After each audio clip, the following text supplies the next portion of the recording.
Agora vamos ver diferente. Um outro exemplo. Lá no artigo 159 do Código de Processo Penal. Olha ali. O artigo 159, tratando do exame de corpo de delito, ele refere que essa perícia será realizada por perito, portanto, oficial, portador de diploma de curso superior, e vem o parágrafo 1º e refere que na falta de perito oficial, o exame será realizado por 2 pessoas idôneas, portadoras de diploma de curso superior, preferencialmente na área específica, desde que tenham a habilitação técnica relacionada com a natureza do exame. Pessoal, vamos imaginar que uma determinada perícia seja feita por um perito leigo, ou seja, não é o perito oficial. O parágrafo 1º do 159 refere que, sendo peritos leigos, ou seja, os nomeados pelo juiz ou pelo delegado, tem que ser 2, mas que um laudo venha a ser realizado por apenas um perito nomeado. Poderia ser se fosse o oficial, mas sendo nomeado, tem que ser no mínimo 2. Mas a perícia é feita por um. Estaria esta prova violando o artigo 159, parágrafo 1º.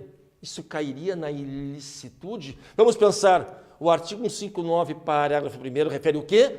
Que, em se tratando de perito nomeado, é preciso que haja 2 peritos, não é? E não basta, portanto, segundo a regra do Código de Processo Penal.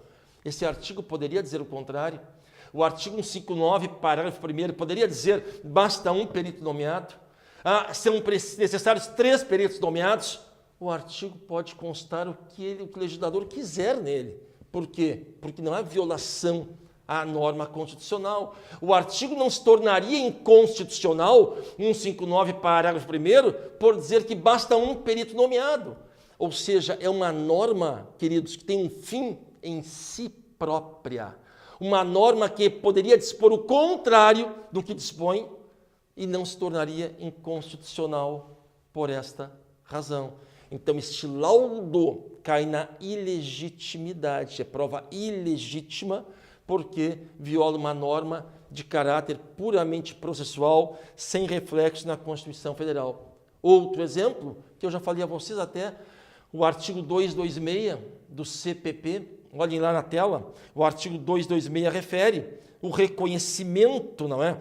Estabelece as formalidades para o reconhecimento e ali diz, eu coloquei só o caput na tela, ali diz que primeiro o reconhecedor descreve a pessoa a ser reconhecida, já falei a vocês as formalidades, depois é colocada essa pessoa entre outras e apontada.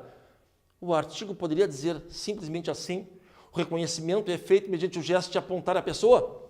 Poderia. Não se tornaria inconstitucional por esse motivo. É uma norma que tem um fim em si própria, então, se violada, acarreta a ilegitimidade da prova. E, pessoal, é importante esta configuração da natureza do vício. Por quê? Porque a prova, sendo ilícita, ela é uma prova que nasce morta. É uma prova que não tem como ser reavivada, ressuscitada. Você tem que comparar a prova ilícita com um cadáver em adiantado estado de putrefação. Não adianta dar choque, não adianta fazer massagem, que o coração não volta a bater. A prova ilícita é assim. Ela nasce morta e jamais se tornará lícita. Mas tem um entendimento lá que a prova ilícita pode ser usada em favor do réu se for o único meio. Sim, tem esse entendimento, que a prova ilícita pode ser usada em favor do réu quando for a única forma de comprovar a inocência ou um fato a ele necessário. Mas isso não quer dizer que a prova se torne lícita. Se você olhar na jurisprudência, ali vai dizer que a prova ilícita e ilícita pode ser usada se for a única forma de comprovar um fato necessário ao réu. Os acórdãos não falam que a prova ilícita se torna lícita se for a única forma. Não, ela continua ilícita, apenas utilizável. Então, a ilicitude, ela sempre conduz a um vício maior. Ela equivale à inexistência da prova, porque a prova tem que ser desentranhada e inutilizada. A prova ilícita, fala o artigo 157, caput, e seu parágrafo 3º, se não me engano. Já a prova ilegítima, não. A prova ilegítima pode gerar desde uma irregularidade até uma nulidade relativa, até uma nulidade absoluta. A relativa, a ilegitimidade viola normas processuais. Neste caso, a validade ou não da prova condiciona-se à natureza do vício. Irregularidade, menor dos vícios, nem se reconhece. Não tem que consertar a prova irregular, porque irregularidade é o menor dos defeitos que pode atingir um ato jurídico. Nulidade relativa, bom, o vício é mais grave, mas admite saneamento. Na absoluta, não pode ser sanado o vício, mas enfim, pessoal, esta é a distinção. Lá na sua prova oral, refira isto ao examinador. A prova ilícita produz o vício da inexistência da prova, ao passo que a prova ilegítima pode gerar qualquer dos vícios, tanto a irregularidade, quanto a nulidade relativa, quanto a nulidade absoluta, só não produz, via de regra, a inexistência. Está ok? Nós vimos, então, a prova ilícita e a prova ilegítima, e tem mais uma espécie de prova ilegal, que são as ilícitas por derivação. O que é a prova ilícita por derivação, pessoal? É aquela prova que, embora lícita na sua própria essência, ela fica contaminada pela ilicitude da prova que a gerou ou pela ilegalidade da situação da qual ela decorreu. Na tela, por favor, o artigo 157, ele refere lá, são inadmissíveis, no caput, né? Devendo ser desentranhadas do processo as provas ilícitas, e aí vai. Depois do parágrafo primeiro diz o quê? São também inadmissíveis as provas derivadas das ilícitas, salvo quando não evidenciado o nexo de causalidade entre umas e outras, ou quando as derivadas puderem ser obtidas por uma fonte independente das primeiras. Minha gente, se a prova ela até é lícita na sua essência, mas ela derivou de uma situação ilegal ou de uma prova ilícita anterior, ela fica contaminada. Mas é importante vocês terem uma noção a respeito disso. Para que haja esta contaminação, é preciso que haja uma decorrência de exclusividade, ou seja, aquela prova surgiu exclusivamente diante daquela situação ilegal anterior. Se não fosse aquela ilegalidade ou aquela ilicitude anterior, a prova não teria surgido. Daí ela fica contaminada. Mas se, a despeito da situação de ilegalidade que gerou a prova pudesse também vir aos autos de uma forma lícita, não se reconhece a ilicitude por derivação. Imagine você que o indivíduo, uma testemunha, prestou depoimento na fase do inquérito policial sobre tudo que é tipo de tortura, coação, enfim. E a testemunha coagida na fase do inquérito acaba dizendo, olha, eu sei como é que de fato aconteceu, e cita o nome de uma determinada testemunha. Muito bem, essa testemunha ouvida na polícia, testemunha João, ouvida na polícia sobre coação, cita o nome da testemunha Pedro. E este Pedro vem a ser arrolado na denúncia e depois ouvido em juízo. Ora, pessoal, Pedro é um depoimento lícito na própria essência. Ele foi arrolado na denúncia, o Pedro. Foi ouvido em audiência perante o juiz, com advogado, com réu, com promotor presente. Então, o Pedro é lícita a prova, é lícito o depoimento dele na sua essência.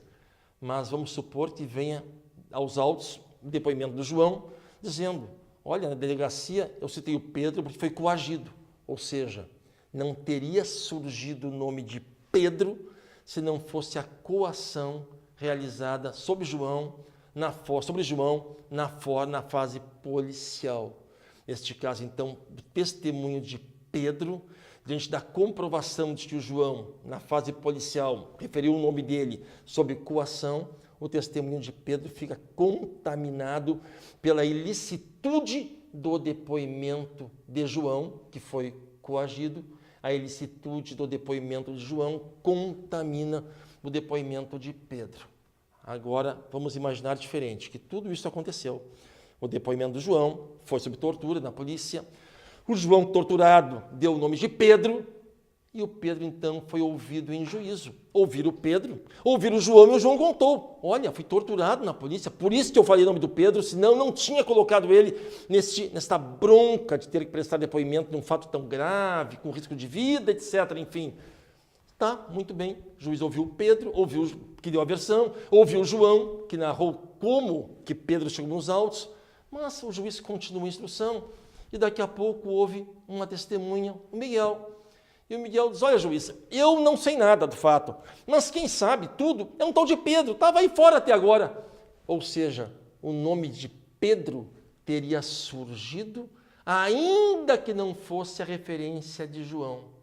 Por quê? Porque o Miguel veio na fase judicial e trouxe a referência a Pedro, ou seja, o depoimento de Pedro, nesse caso, não decorreu exclusivamente do depoimento sobre tortura de João, porque o Miguel, de qualquer maneira, teria trazido o depoimento, a referência a Pedro.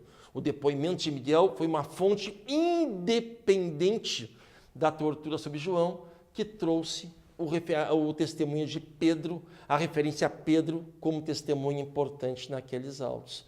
Nesse caso, não se reconhece a ilicitude por derivação, é a fonte independente a que refere o parágrafo 1º do artigo 157. Então, a teoria da fonte independente, ela ressalva a ilicitude por derivação. E temos uma outra teoria, temos a teoria da contaminação expurgada. É quando acontece algo posterior que afasta ou, pelo menos, mitiga a ilicitude. Por exemplo, o indivíduo, sob coação na polícia, ele confessou o fato. É um depoimento totalmente ilícito, porque ele depois, sob coação, não foi assegurado o direito ao silêncio dele. Prova ilícita esta confissão do policial investigado naquele crime. Muito bem, este indivíduo é denunciado, é feita instrução, ele é ouvido perante o juiz. Ele fala, juiz, eu confessei o fato na polícia porque eu fui torturado lá, senão não teria confessado.